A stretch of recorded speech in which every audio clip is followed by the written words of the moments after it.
Bem-vindo, eu sou o Gus, seu guia, em um mundo acelerado, onde tudo é ruído. Aqui, você vai desacelerar. Neste canal, cada vídeo é um convite para caminhar pelas trilhas da sabedoria antiga. Ouvir histórias que atravessaram séculos, refletir com pensadores que ousaram questionar tudo. Aqui, a filosofia não é apenas teoria, é experiência. A cada episódio, você mergulha em ideias que aquietam a mente e despertam o pensamento. Prepare-se para ouvir com calma, pensar sem pressa e sentir a filosofia como ela sempre foi, humana, profunda e viva. Na paisagem antiga de Atenas, entre as colinas de mármore e os murmúrios da ágora, caminhava um homem que se tornaria o mais paradoxal de todos os filósofos, Sócrates, cujo nome hoje se confunde com a própria gênese do pensamento ocidental. Jamais tomou para si o ofício de escritor. Não deixou tratados, máximas, poemas. Não construiu para si mesmo nenhum monumento de papel. Tudo o que hoje se pode afirmar sobre ele atravessa o filtro do olhar alheio, de amigos, inimigos, discípulos, detratores. Sua obra, se é que se pode assim chamá-la, não é obra feita de tinta, mas de ecos. Não nasceu da vontade de eternizar uma doutrina, mas do compromisso com um gesto, o gesto de perguntar. Para entender o alcance desse silêncio, é preciso adentrar a alma do próprio Sócrates. Sua recusa ao registro escrito não era resultado de analfabetismo ou desinteresse. Era um princípio. Sócrates acreditava que a palavra viva, dita frente a frente, pulsando no calor do debate, era a única capaz de gerar verdade. Perguntar era para ele mais do que um método intelectual, era um modo de existir. O diálogo não se reduz ao mero instrumento, é expressão do próprio ser. Uma ideia, para ter valor, precisava ser provada no choque da presença, no embate do imprevisível, na escuta atenta do outro. Atenas, naquele tempo, era cidade de discursos e disputas, mas também de monumentos escritos, leis gravadas em pedra, tragédias entoadas nos festivais, poemas recitados nos banquetes. Havia fama e honra em perpetuar o nome pelo papiro, como faziam legisladores, poetas, historiadores. Sócrates, porém, trilhou o caminho oposto. Preferiu que suas ideias pertencessem à praça, ao instante, à fragilidade da memória coletiva. Não buscou fundar escola, nem cercar-se de seguidores. Ensinava à vista de todos, nas ruas, nos mercados, sob a sombra das oliveiras, aceitando o risco do esquecimento e da distorção. O preço desse gesto foi alto. Com sua morte, não havia nenhum manuscrito para ser protegido ou relido. O que restou de Sócrates foi o que cada um decidiu lembrar ou esquecer. O silêncio do mestre se converteu em desafio. Como saber o que realmente pensava, sentia, temia ou desejava? Como distinguir a voz autêntica da máscara que outros lhe impuseram? Em vez de respostas, ficou a pergunta, talvez a mais socrática de todas. É desse vazio inicial que nasce a multiplicidade das imagens socráticas. Se Sócrates tivesse escrito, talvez seria apenas um entre muitos. Por não ter escrito, tornou-se enigma aberto, superfície onde cada geração projetaria suas dúvidas e sonhos. A ausência de texto próprio multiplicou as versões. Sócrates dos diálogos de Platão, Sócrates das memórias de Xenofonte, Sócrates do riso ácido de Aristófanes, Sócrates das narrativas tardias que o tornaram mártir, sábio, santo ou charlatão. Cada voz constrói um pedaço, mas nenhuma dá conta do todo. No entanto, talvez seja justamente aí que reside o maior legado desse silêncio. A filosofia socrática não nos chega como sistema fechado, mas como convite permanente à busca. Não é dogma, mas inquietação. Não é monumento, mas movimento. O Sócrates sem escritos é paradoxalmente o mais universal, porque só pode ser reencontrado, nunca possuído. Só pode ser ouvido, nunca capturado. Sua ausência é provocação. Sua lacuna é apelo ao pensamento. Ao negar-se ao registro, Sócrates obrigou seus sucessores a entrar em cena, a preencher o vazio com interpretações, reconstruções, invenções. O silêncio original é, por isso, matriz de toda uma tradição, mas também advertência.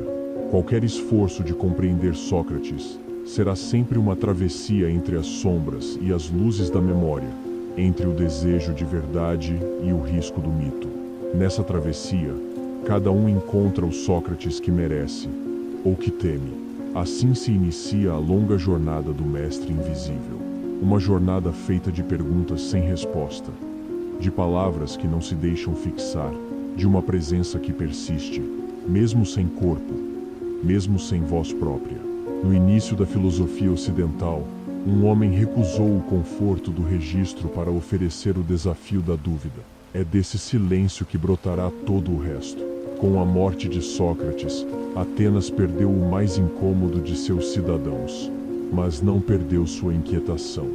Pelo contrário, algo novo começou a germinar nas noites vazias do luto. A necessidade de recordar, de registrar, de transmitir aquilo que se perderia para sempre se ficasse apenas na memória dos sobreviventes. Entre todos que conviveram com o mestre, nenhum sentiu essa urgência de maneira tão radical quanto Platão. Platão não foi o único discípulo de Sócrates, mas foi, sem dúvida, o mais fecundo e o mais apaixonado. Jovem aristocrata, de família influente, conheceu o mestre ainda na juventude, quando a cidade, devastada pelas guerras do Peloponeso, buscava razões para continuar acreditando em si mesma.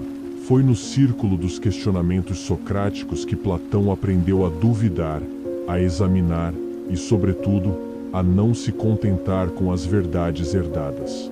Sócrates não oferecia respostas, oferecia o impulso incessante da interrogação. Esse impulso, para Platão, se tornaria missão vitalícia. Após a execução do mestre, Platão sentiu que nada seria mais importante do que resguardar aquilo que era mais precioso. Não apenas as ideias, mas o espírito, a postura, o modo de pensar. A tragédia da morte, a violência do julgamento, o absurdo da condenação, tudo isso se converteu, no coração de Platão, em combustível para a escrita. Ele não queria simplesmente narrar fatos ou defender o mestre perante a história. Seu desejo era mais profundo. Reviver a presença de Sócrates nos diálogos, tornar sua voz audível para além do tempo, impedir que o esquecimento consumisse a lição. Foi assim que nasceu a vasta obra platônica. Nos diálogos, Sócrates é, quase sempre, a figura central. Ele pergunta, ironiza, conduz os interlocutores, desmonta certezas e desafia reputações. Mas, com o passar dos anos e dos textos, a figura de Sócrates começa a mudar. Nos primeiros diálogos, aqueles chamados socráticos, há um esforço de fidelidade ao tom, ao ritmo, à humildade do mestre. O Sócrates desses escritos caminha pelas ruas, discute piedade, amizade, coragem, justiça, mantém-se irônico, frequentemente ignora a solução definitiva, deixa as conversas em aberto. No entanto, à medida que Platão amadurece como filósofo, a presença de Sócrates se transmuta.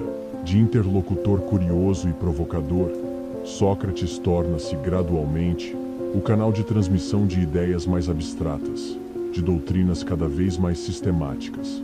A partir dos diálogos médios e tardios, como A República, Fédon, Timeu, o mestre aparece já menos como pessoa e mais como símbolo, menos como homem histórico e mais como arquétipo do filósofo.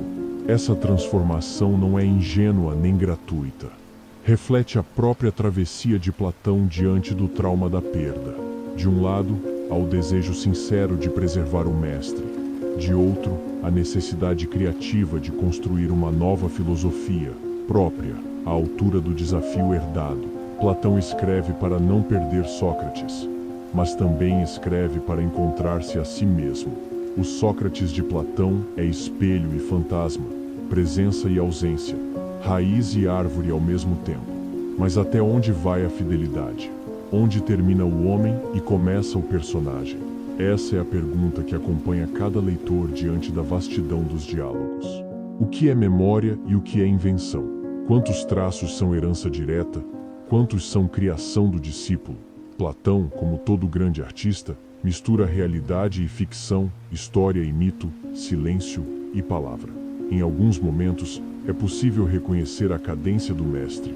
Em outros, sentimos o peso do sistema platônico, que transborda as margens da oralidade socrática. Essa ambiguidade não deve ser vista como falha, mas como destino. Platão não apenas nos legou um Sócrates, mas nos legou o problema do acesso ao Sócrates real. Ler os diálogos é mergulhar em um teatro de sombras, onde a verdade se insinua no entremeio dos personagens, nos gestos mínimos, nas ironias, nas recusas em responder. Por vezes, a voz que ouvimos é a do mestre. Outras vezes, é o discípulo que a projeta, que a amplia, que a reinventa. No fim das contas, Sócrates sobrevive em Platão não como estátua imóvel, mas como presença em movimento. Sua ausência de escritos foi preenchida pelo excesso de palavras do discípulo, e assim, o silêncio original se converteu em multiplicidade. Cada leitor, ao buscar Sócrates nos textos de Platão, encontra também Platão em si mesmo. A voz do mestre, mediada pelo afeto e pelo talento do discípulo, torna-se ponte entre passado e futuro, entre dúvida e desejo. O mestre invisível habita agora as páginas, mas nunca se deixa capturar inteiramente. Sua filosofia é, ainda, um convite à busca, uma promessa de que todo pensamento, para ser fiel ao espírito socrático, deve começar com a humildade de não saber. Platão escreveu para salvar Sócrates, mas acabou legando ao mundo a lição de que nenhum mestre sobrevive fora da inquietação de seus aprendizes. A presença do mestre é sempre ausência, e é dessa ausência que a filosofia continua a nascer. No vasto universo da tradição platônica, os primeiros diálogos ocupam um lugar especial. São textos nos quais Platão ainda busca ser fiel ao tom e à postura do mestre. Neles, é possível vislumbrar algo do Sócrates que caminhava descalço pelas ruas de Atenas, que se sentava com jovens à sombra das colunas, que gastava horas em conversas aparentemente banais, mas cheias de implicações morais. Nos diálogos iniciais, como Apologia, Eutífron, Cármides, Laches, Lises, Protágoras, entre outros, temos o retrato mais verossímil do Sócrates histórico. Ali, não encontramos o mestre idealizado dos textos posteriores, mas um cidadão inquieto, um observador perspicaz da vida cotidiana. Seu método é simples, quase humilde. Ele começa perguntando sobre as definições mais básicas, como o que é coragem, o que é amizade, o que é piedade. Jamais parte da resposta, sempre retorna à pergunta. Esses diálogos são marcados pela recusa de oferecer doutrinas acabadas. Sócrates, nesses textos, não ensina respostas, mas desarma convicções. A ironia socrática aparece em sua forma mais pura.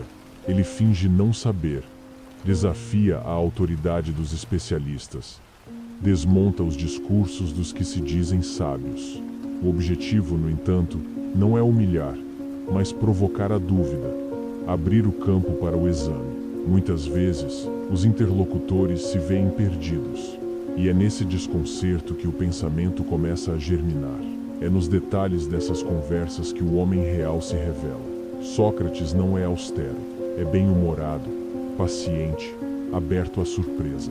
Quando encontra resistência, insiste com gentileza. Quando encontra arrogância, responde com ironia. Ele se mostra disposto a escutar, a dialogar com todos, ricos e pobres, jovens e velhos, políticos e artesãos. Nunca recusa um encontro, nunca impõe limites ao diálogo. Esses textos nos permitem imaginar o cotidiano filosófico de Atenas. Vemos Sócrates na ágora entre mercadores e aprendizes, nos ginásios, conversando com atletas, nos banquetes, testando os argumentos dos convivas. Sua filosofia é uma prática, não um retiro, mas um mergulho na vida comum. Ele fala de justiça com o sapateiro, de piedade com o sacerdote, de coragem com o soldado, de amor com os jovens. Não é um mestre isolado em sua torre, mas um provocador público, um cidadão ativo. Ao mesmo tempo, esses diálogos expõem a fragilidade das certezas cotidianas. Sócrates insiste que ninguém sabe o que pensa saber. Sua ignorância admitida, só sei que nada sei, não é um truque, mas o fundamento de toda a sabedoria possível. Ele recusa títulos, não se diz sábio, não se coloca acima dos outros. Acredita que todos podem aprender a pensar, desde que aceitem a dificuldade de começar do zero. O Sócrates desses primeiros textos também revela traços de delicadeza moral. Ele se preocupa com a formação dos jovens, alerta para os perigos da vaidade, da ambição desmedida, da paixão cega pelo poder. Reconhece que o desejo de saber é natural, mas adverte que o verdadeiro saber é inseparável do cuidado com a alma. Para ele, viver bem é viver sob exame, não de modo perfeito, mas de modo honesto. Os primeiros diálogos, por isso, são fragmentos de uma presença. São retalhos do cotidiano filosófico de Atenas, mosaicos de conversas que nunca se encerram. Cada página é convite ao pensamento. Não aceite respostas prontas. Desconfie das definições fáceis. Esteja sempre disposto a aprender de novo. Sócrates surge ali como figura marginal e, ao mesmo tempo, central. Marginal porque recusa o status da elite. Central porque mantém viva a chama da dúvida, sem a qual nenhuma cidade permanece livre. E é nesse ponto que a filosofia socrática se revela universal. Ela nasce do contato com o outro, do espanto diante do que parece óbvio, da coragem de se expor ao não saber. Os primeiros diálogos são testemunhos da humanidade do mestre.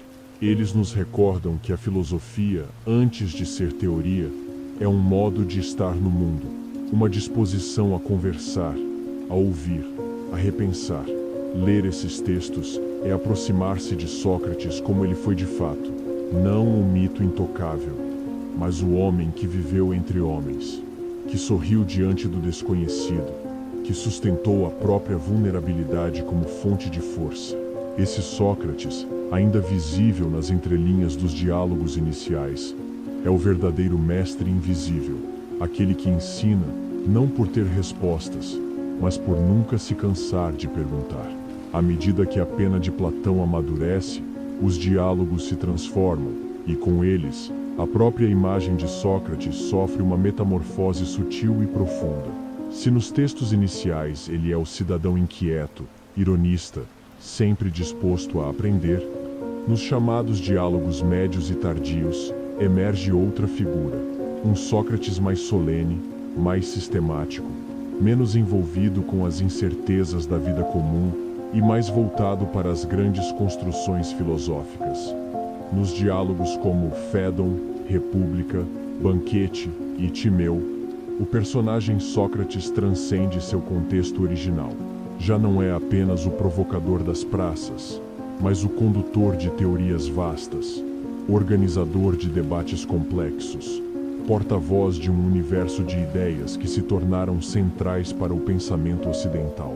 Aqui, o mestre passa a ser o protagonista de discussões sobre a imortalidade da alma, a natureza da justiça, a estrutura do estado ideal, a origem do conhecimento, os fundamentos da realidade. Esse novo Sócrates fala menos de ignorância e mais de verdade. Assume a condução dos diálogos, orienta as respostas, apresenta doutrinas, como a teoria das ideias, a tripartição da alma, a ascensão ao bem. É difícil, nesse contexto, distinguir onde termina o homem real e começa o construtor de sistemas. Por vezes, a voz do mestre se mistura à do discípulo. O leitor atento percebe: é Platão que fala por Sócrates ou Sócrates que fala por Platão. Esse movimento não é apenas literário, mas filosófico e existencial. Platão, ao elaborar sua própria filosofia, utiliza o nome do mestre como veículo de suas maiores ambições intelectuais. A figura de Sócrates ganha uma aura quase mitológica, não mais o cidadão entre cidadãos, mas o símbolo da razão que se eleva acima das paixões, do exame que penetra todas as coisas, da busca ininterrupta pela verdade última. No Fédon, por exemplo, Sócrates discute serenamente a morte, fala com segurança da imortalidade da alma, narra mitos edificantes sobre o destino após o fim. Na República, ele constrói a cidade ideal, estabelece os princípios da justiça perfeita, traça as linhas da educação dos guardiões, descreve a alegoria da caverna, uma das imagens mais poderosas da história do pensamento. No Banquete, discorre sobre o amor como impulso ascensional, capaz de levar o ser humano do desejo sensível à contemplação do belo absoluto. Nesses textos, o tom é outro. A dúvida inicial cede espaço ao projeto, a doutrina ao sistema. O Sócrates platônico torna-se mestre de todos os mestres, quase uma encarnação da razão pura, uma presença maior do que a vida, uma voz que já não hesita. É nesse ponto que a fronteira entre história e filosofia se embaraça definitivamente. Para o leitor moderno, esse processo é fascinante, mas também perigoso. Ao mesmo tempo em que permite o florescimento de ideias extraordinárias, corre-se o risco de perder o homem real de vista. O Sócrates dos diálogos médios e tardios já não é apenas o provocador humilde. É o legislador de ideias, o fundador de paradigmas, o arquiteto de mundos possíveis. Sua humanidade se mistura com a missão de ser modelo. É importante perceber, porém, que essa transfiguração é também uma homenagem. Platão não trai o mestre. Antes, busca eternizá-lo, expandi-lo, torná-lo fonte inesgotável de reflexão. Ainda assim, é necessário cuidado. O mito pode engolir o homem. A doutrina pode silenciar a dúvida. O risco da idealização excessiva é transformar Sócrates em símbolo estático, perdendo de vista sua verdadeira lição, a de que pensar é, antes de tudo, coragem de não saber. A distância entre o Sócrates histórico e o Sócrates platônico é, portanto, ao mesmo tempo fonte de riqueza e de ambiguidade. O primeiro inspira humildade, inquietação, abertura. O segundo, confiança, sistema, transcendência. Ambos coexistem, mas não se confundem. Ler Platão é dialogar com esse duplo, buscar, nas entrelinhas, a humanidade que resiste à mitificação e, ao mesmo tempo, beber da fonte inesgotável da imaginação filosófica. A metamorfose do mestre nos textos do discípulo é um convite à vigilância. Cabe a nós, leitores de hoje, não tomar o mito pelo homem, nem rejeitar o sistema pelo medo do excesso. É preciso retornar sempre à origem, perceber que Sócrates, mesmo quando se eleva à condição de arquétipo, nunca deixa de ser aquele que, antes de qualquer resposta, faz uma pergunta essencial. Esse capítulo é uma travessia, do homem à ideia, do cotidiano ao eterno, da dúvida à doutrina.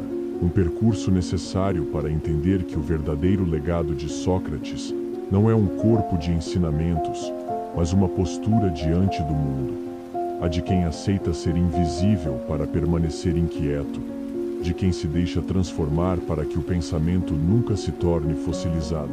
É nessa linha tênue entre o real e o ideal que se desenha o destino do mestre invisível. E quanto mais avançamos na leitura dos diálogos platônicos, mais percebemos que o maior ensinamento de Sócrates talvez seja este: a coragem de nunca se deixar capturar por nenhuma imagem definitiva, nem mesmo a mais bela.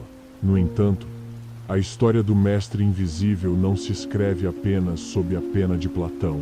O retrato de Sócrates que chega até nós é um mosaico, composto por vozes múltiplas, por vezes contraditórias, que disputam a memória e o significado daquele que jamais deixou palavra escrita. Entre essas vozes, Destacam-se especialmente as de Xenofonte e Aristófanes, dois contemporâneos de Sócrates, dois olhares diferentes, quase opostos, sobre o mesmo homem. Xenofonte, soldado, historiador e discípulo, legou ao mundo uma imagem de Sócrates serena, quase doméstica. Em suas obras, sobretudo nos Memoráveis, no Banquete, na Apologia e em outros escritos, apresenta um Sócrates de moral íntegra, amigo dos jovens e dos adultos, atento aos deveres cotidianos, defensor da temperança e da justiça.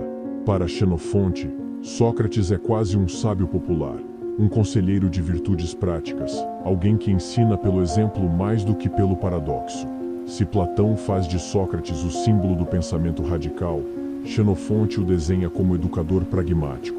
Seu Sócrates não está interessado nas alturas metafísicas, mas na arte de viver bem, de administrar a casa, de suportar as adversidades, de dialogar com generosidade e humor.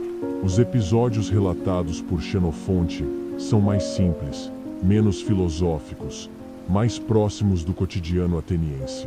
O mestre aparece como figura ética, guia para jovens inexperientes, aliado dos que buscam serenidade em meio à turbulência da polis. Muitos estudiosos consideram a imagem de Xenofonte parcial, limitada, talvez defensiva, pois escrita após a condenação de Sócrates, quando pairava sobre seus seguidores o perigo da perseguição. Mas ao mesmo tempo, ela revela aspectos importantes. O apego do mestre à moderação, sua recusa aos extremos, sua ironia discreta, sua dedicação aos amigos. Em Xenofonte, Sócrates é menos o incendiário das ideias e mais o zelador do bom senso, o defensor da dignidade comum. Já Aristófanes, poeta cômico e satírico, oferece um contraponto ácido e caricatural. Em sua peça, As Nuvens, encenada quando Sócrates ainda estava vivo, o filósofo aparece como personagem ridículo, cabeça nas nuvens, mestre de absurdos, líder de uma escola que corrompe a juventude, faz troça dos deuses, ensina a argumentar por qualquer coisa. O Sócrates de Aristófanes é símbolo do que a Atenas conservadora temia: o cético que destrói tradições, o racionalista que desmoraliza os costumes, o inovador irresponsável. Essa caricatura foi poderosa o suficiente para influenciar parte do imaginário popular e até talvez contribuir para o clima de suspeita que culminou no julgamento de Sócrates. É importante, porém, reconhecer na sátira de Aristófanes mais um reflexo da tensão social do que um retrato fiel do homem. Aristófanes temia, sim, o excesso de retórica e a proliferação dos sofistas. E sua peça, embora injusta, evidencia a inquietação de uma cidade diante de mudanças culturais profundas. Entre Xenofonte e Aristófanes, temos assim dois polos: o Sócrates prático e virtuoso, quase um patriarca, e o Sócrates desordeiro, zombeteiro, subversivo. Entre ambos, emerge uma terceira imagem, aquela que se constrói nos silêncios, nas lacunas, nos pontos de interseção. Nenhum dos dois retratos é suficiente por si só, mas juntos enriquecem a compreensão do mestre. Mostram que Sócrates foi, antes de tudo, um ponto de controvérsia, uma presença viva que não deixava ninguém indiferente.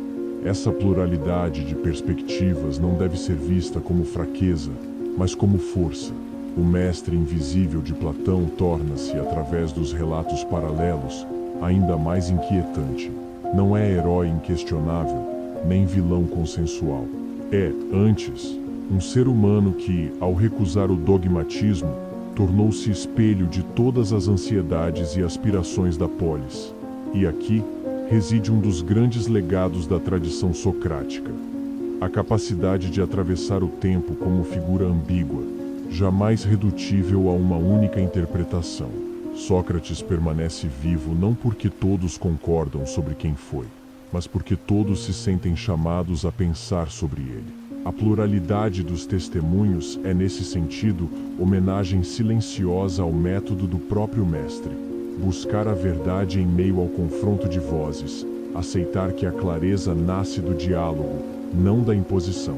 O mosaico de Sócrates, feito de Platão, Xenofonte, Aristófanes e muitos outros, desafia o leitor a resistir ao apelo fácil da unanimidade.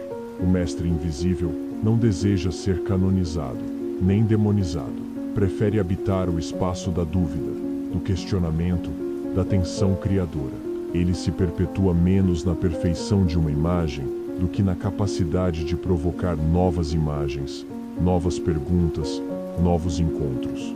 Por isso, ao ler essas fontes cruzadas, o convite é claro: não basta escolher um Sócrates. É preciso, como ele, tolerar a complexidade, acolher a pluralidade, fazer da divergência um caminho de aproximação ao que talvez nunca seja totalmente revelado. E nessa travessia, aprender que o verdadeiro mestre não é aquele que se deixa capturar pelo olhar alheio, mas aquele que permanece fonte de interrogação. Ao longo dos séculos, a imagem do Sócrates invisível, esse mestre que só existe pelas palavras de outros, foi sendo reinterpretada, apropriada, reconstruída por inúmeras tradições filosóficas e culturais. A ausência de escritos próprios tornou sua figura paradoxalmente mais potente, pois todo o pensamento ocidental que se debruçou sobre as origens da filosofia se viu obrigado a retornar, de algum modo, ao vazio fértil deixado por Sócrates. Na tradição grega, depois de Platão e Xenofonte, vieram os céticos, os estoicos e os epicuristas, cada um buscando, em meio ao turbilhão das mudanças, um Sócrates à sua medida. Os céticos, admirando a ironia e a recusa de certezas definitivas, fizeram do mestre um precursor da dúvida metódica. Para eles, o mais importante era reconhecer a limitação do saber humano, tema caro a Sócrates, que dizia nada saber com certeza, salvo o que não sabia. Os estoicos, por sua vez, viram em Sócrates o modelo de serenidade e domínio de si. Epicteto, nascido escravo, celebrava o exemplo socrático de indiferença às circunstâncias externas. Ninguém pode me fazer mal, dizia Sócrates diante dos juízes, pois o verdadeiro bem reside na retidão da alma, não nos bens do mundo. Marco Aurélio, imperador filósofo, se inspirava em Sócrates para governar com temperança e coragem diante do destino, lembrando que a integridade moral é a única verdadeira fortaleza. Os epicuristas, menos entusiasmados com a busca incessante do exame socrático, ainda assim respeitavam sua humildade diante do saber e sua vida simples. Até mesmo as escolas que divergiam dos métodos e conclusões de Sócrates reconheciam nele o ponto de partida, a pedra angular de qualquer reflexão filosófica sobre a vida ética. Na Roma antiga, o nome de Sócrates tornou-se sinônimo de resistência intelectual. Cícero, orador e pensador romano, escrevia que Sócrates havia chamado a filosofia do céu para a terra, ensinando os homens a pensar sobre a vida, o dever, a justiça, não mais apenas sobre a natureza dos deuses ou os mistérios do cosmo. A filosofia, com Sócrates, tornava-se exercício público, instrumento de autoconhecimento e cidadania. O cristianismo nascente também encontrou em Sócrates um modelo admirável de consciência e fidelidade à verdade. Clemente de Alexandria e outros padres da Igreja viam no filósofo um cristão antes de Cristo, capaz de preferir a morte a trair sua missão. Sua apologia, diante dos juízes, era relida como uma prefiguração do martírio, do testemunho da verdade em face do poder injusto. Não por acaso, muitos mártires cristãos eram comparados a Sócrates em sua coragem diante do tribunal. Durante o Renascimento, o retorno aos textos antigos fez de Sócrates símbolo do humanismo, um homem que colocava o valor do diálogo, da razão e da integridade acima dos dogmas estabelecidos. Montaigne, filósofo francês, admirava o cotidiano socrático, a simplicidade do sábio que conversava nas esquinas, perguntava às pessoas comuns, recusava honrarias. Para Montaigne, o verdadeiro mestre era aquele que ensinava pelo exemplo de vida, não por tratados ou sistemas. No século das luzes, os filósofos iluministas resgataram Sócrates como patrono da liberdade de pensamento. Voltaire, Rousseau e Diderot evocavam o julgamento do mestre para denunciar o poder arbitrário, a intolerância religiosa, a repressão ao questionamento. Sócrates tornava-se paradigma do cidadão crítico, do intelectual comprometido com a busca da verdade contra a tirania do consenso. O tribunal ateniense era relido como metáfora universal do confronto entre razão e autoridade. No século XIX, com a ascensão da crítica histórica e da filologia, a questão socrática ganhou nova vida. Os estudiosos se debruçaram sobre as fontes, Platão, Xenofonte, Aristófanes, para tentar separar o Sócrates real do Sócrates literário, o homem das praças do personagem idealizado. Nietzsche, por exemplo, via em Sócrates o iniciador da decadência do espírito trágico grego, ao privilegiar a razão e o exame racional em detrimento da vitalidade instintiva. Já Kierkegaard, o pensador existencialista, admirava o mestre pela ironia, pela recusa a toda conclusão definitiva, pelo exercício constante do auto-interrogatório. No século XX, o diálogo socrático inspirou métodos pedagógicos, práticas psicoterapêuticas, movimentos de resistência política. O filósofo Karl Popper celebrava Sócrates como ícone da sociedade aberta, onde nenhuma ideia é imune ao escrutínio, e a dúvida é condição da liberdade. Michel Foucault via na atitude socrática um exemplo de cuidado de si, de cultivo ético da subjetividade, em contraposição às formas de disciplina e poder. A ausência de textos escritos tornou Sócrates, mais do que qualquer outro pensador, um campo aberto para projeções, reinvenções, disputas hermenêuticas. Ele se torna uma espécie de tela em branco, sobre a qual cada época pinta seu próprio retrato do mestre. Da Grécia clássica à modernidade, o mestre invisível de Platão é presença constante, ora exaltado, ora criticado, mas sempre irredutível ao silêncio. Em cada uma dessas recepções, ressoa a pergunta central: onde termina o homem e começa o mito? Como discernir, na multiplicidade de ecos, o verdadeiro Sócrates?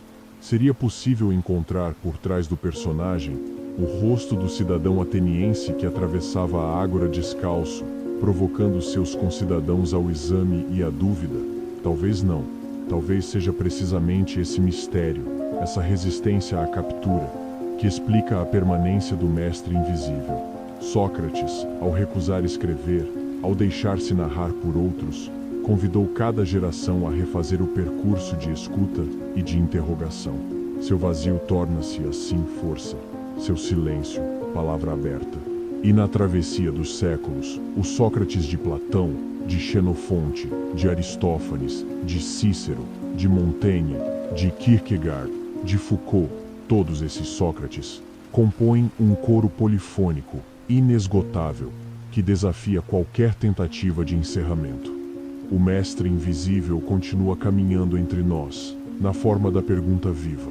Ao contemplar o percurso do mestre invisível de Platão, surge uma sensação paradoxal de plenitude e vazio.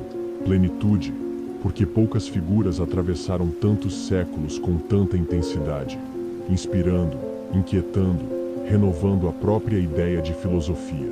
Vazio, porque quanto mais se tenta aproximar do verdadeiro Sócrates, mais ele escapa, dissolvendo-se nas múltiplas versões, ecos e interpretações. Esse enigma não é casual.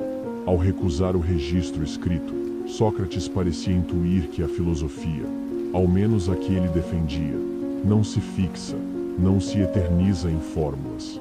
Ela vive do encontro, da presença, da dúvida. Cada geração, ao buscar o mestre, precisa refazer o caminho da escuta, da suspeita, da humildade diante do desconhecido. O Sócrates real não se entrega. Ele convida, desafia, exige a participação do outro. É um mestre que só existe quando alguém aceita a provocação do diálogo. O mito surge, então, como continuidade dessa recusa do fechamento. O Sócrates de Platão é, ao mesmo tempo, herança e invenção, testemunho de uma experiência e exercício criativo do pensamento. A cada diálogo, Platão reencena o mestre, recria sua presença, oferece ao leitor a oportunidade de encontrar, nas palavras escritas, a inquietação da palavra falada. Não há nostalgia. Há trabalho ativo da memória e da imaginação. Outros, como Xenofonte, Aristófanes e Cícero, completam esse mosaico polifônico, cada um destacando aspectos diferentes do mestre. Xenofonte ressalta a ética prática, a bondade cotidiana. Aristófanes denuncia o risco da ironia desestabilizadora. Cícero e os humanistas celebram o exemplo da vida examinada, corajosa diante da injustiça. E, entre todas essas imagens, permanece a tensão. Será possível discernir o Sócrates real? Muitos estudiosos modernos, com os instrumentos da filologia, da crítica textual, da filosofia comparada, tentaram responder. Compararam diálogos, analisaram contextos, reconstruíram o ambiente político e cultural da Atenas do século V a.C. Concluíram que é impossível separar completamente o homem do mito.